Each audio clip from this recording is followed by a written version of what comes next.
Hello friends, welcome to ஈரோட அம்மாச்சி சமையல். இது நம்ம வீட்டு சமையல். இன்னைக்கு நம்ம பார்க்க போறது ஒரு சூப்பரான டேஸ்டான காளானும் பன்னீரும் வச்சு ஒரு புலாவ் தான் சேர்க்கிறோம். இது வந்து பாத்தீங்கன்னா உங்களுக்கு லஞ்ச் பாக்ஸுக்கெல்லாம் கொடுத்து அனுப்புறதுக்கு ரொம்ப நல்லா இருக்கும்.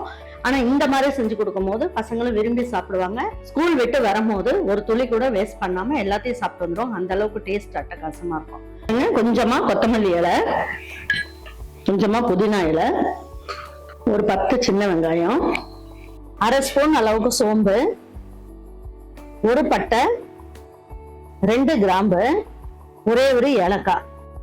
பாருங்க, இது எல்லாமே நம்ம சேர்த்தாச்சு. இப்போ வந்து இது எல்லாமே நல்லா பல்ஸ்ல போட்டு அரைச்சிட்டு வந்துடலாம். பாருங்க, இந்த ஸ்பூன்லயே ஒரு ஸ்பூன் அளவுக்கு நெய் சேர்த்துக்குவோம். ஒரு 3 ஸ்பூன் அளவுக்கு நல்லெண்ணெய் சேர்த்துக்கலாம். சோம்பு வந்து ஒரு 1/4 ஸ்பூன் அளவுக்கு சேர்த்துக்குவோம். ஒரே ஒரு அன்னாச்சி முக்கு, ஒரே ஒரு பட்டை, கல்பாசி ஒரு சின்ன பீஸ் அளவுக்கு சேர்த்துக்கலாம். சேர்த்துட்டு ஒரே ஒரு பெரிய வெங்காயத்தை கட் பண்ணி எடுத்து வச்சிருக்கேன், அதையும் சேர்த்துக்கலாம். நல்ல ஒரு ப்ரௌன் கலர்ல ஆயிடுச்சு பாருங்க. இதுல நான் கொஞ்சமா தண்ணி ஊற்றி அரைச்சிருக்கேன். இதையும் வலிச்சு இதுலயே சேர்த்துடலாம்.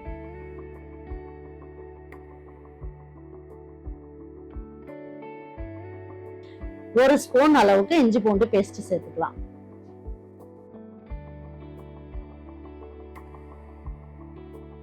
பாருங்க, இதுல 2 தக்காளி கட் பண்ணி வச்சிருக்கேன், இதையும் சேர்த்து நல்லா வதக்கிடலாம்.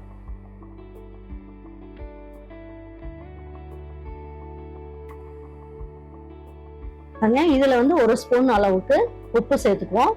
பாருங்க, இந்த குட்டி ஸ்பூன்ல ஒரு ஸ்பூன் அளவுக்கு காஷ்மீரி சில்லி பவுடர் சேர்த்துக்கலாம். இந்த ஸ்பூன்லயே ஒரு ஸ்பூன் அளவுக்கு ரெட் சில்லி பவுடரும் சேர்த்துக்கலாம்.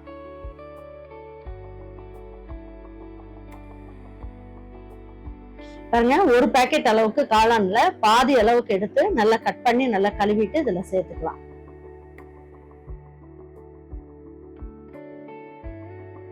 இதோடைய ஒரே ஒரு பன்னீர் ஒரு பாக்கெட் இருக்கும் இல்லையா, அந்த ஒரு பன்னீர் பாக்கெட்டையும் இதோட சேர்த்துக்கலாம். உங்களுக்கு எவ்வளவு வேணுமோ நீங்க சேர்த்துக்கோங்க.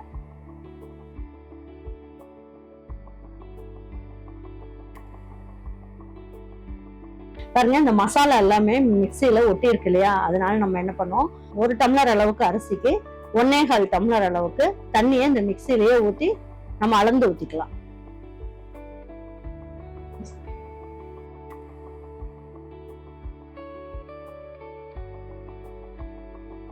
இதுல ஒரு அரை எலுமிச்சம்பழத்தை நல்லா புழிஞ்சு விட்டுருவோம்.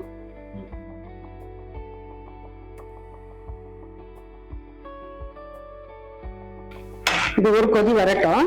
வந்ததுக்கு அப்புறம் நம்ம அரிசியை போட்டுக்கலாம். ஒரு கொதி வந்துருச்சு. இப்ப வந்து என்ன பண்ணலாம், இந்த அரிசியை எடுத்து நம்ம சேர்த்துக்கலாம். தண்ணி இல்லாம போட்டுக்கலாம்.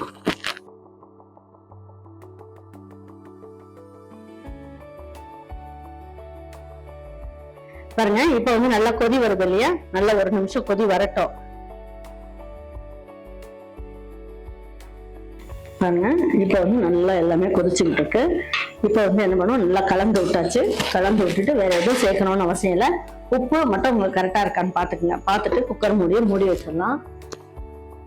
பாருங்க, குக்கர் மூடி 1 நிமிஷம் மட்டும் அப்படியே ஸ்டீம் மேல வர வரைக்கும் அப்படியே இருக்கட்டும். பாருங்க, இப்ப 1 நிமிஷம் ஆயிடுச்சு. இப்ப என்ன பண்ண போறேன், ஸ்டவ் ஃபுல்லா ஸ்லோ ஃபிளேம்ல வச்சுட்டு 10 நிமிஷம் அப்படியே விட்டுறலாம். 10 நிமிஷம் கழிச்சு அதுக்கப்புறம் மறுபடியும் 10 நிமிஷம் ஆனதுக்கு அப்புறமா ஓபன் பண்ணி பார்க்கலாம். நல்லா கொத்தமல்லி இலை, புதினா இலை எல்லாமே போட்டுடலாம். நல்லா ஜம்முன்னு சூப்பரா வந்துருப்பாங்க. கண்டிப்பா உங்க வீட்டுல இருக்கவங்களுக்கு இந்த மாதிரி பன்னீர் காளான் 2மே போட்டு செஞ்சு கொடுங்க.